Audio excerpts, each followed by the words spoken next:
سانج organization گوبندگڑھ کے زیر اہتمام شجرکاری مہم کا آغاز اسسٹنٹ کمشنر صفدرآباد سلیمان منشا اور صحافی احسان الہی ظہیر نے گورنمنٹ ہائی اسکول میں پودا لگا کر افتتاح کیا۔ سانج آرگنائزیشن گوبندگڑھ کی طرف سے شجرکاری مہم کا آغاز کیا گیا، جس میں مہمان خصوصی اسسٹنٹ کمشنر صفدرآباد سلیمان منشا نے گورنمنٹ ہائی اسکول گوبندگڑھ میں باقاعدہ پودا لگا کر مقدس فریضہ ادا کیا۔ یہاں پہ سانج فاؤنڈیشن اور گورنمنٹ ہائی اسکول گوبندگڑھ کے زیر اہتمام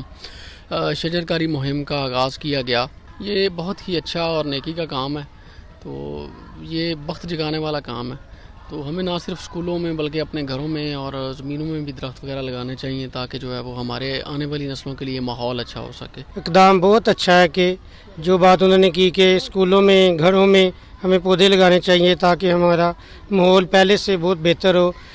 تو ان کا شکریہ ادا کرتے ہیں کہ انہوں نے ہمیں اپنا قیمتی وقت دیا۔ اسسٹنٹ کمشنر صفدرآباد سلیمان منشا، ترجمان پریس کلب صفدرآباد احسان الہی ظہیر کے ہمراہ گورنمنٹ ہائی اسکول پہنچے تو Basharat Ali Anjum, president political wing Sanj organisation اور head master government high school Gobindgarh کی قیادت میں حسن مجتبیٰ کھوکھر، وحید عباس، ماجد نواز، مستقیم باقر، مدثر ڈوگر، شبیر حسین ڈوگر، شوکت علی عرفانی، اجاز علی ڈوگر نے اسسٹنٹ کمشنر صفدرآباد سلیمان منشا اور احسان الہی ظہیر کا استقبال کیا۔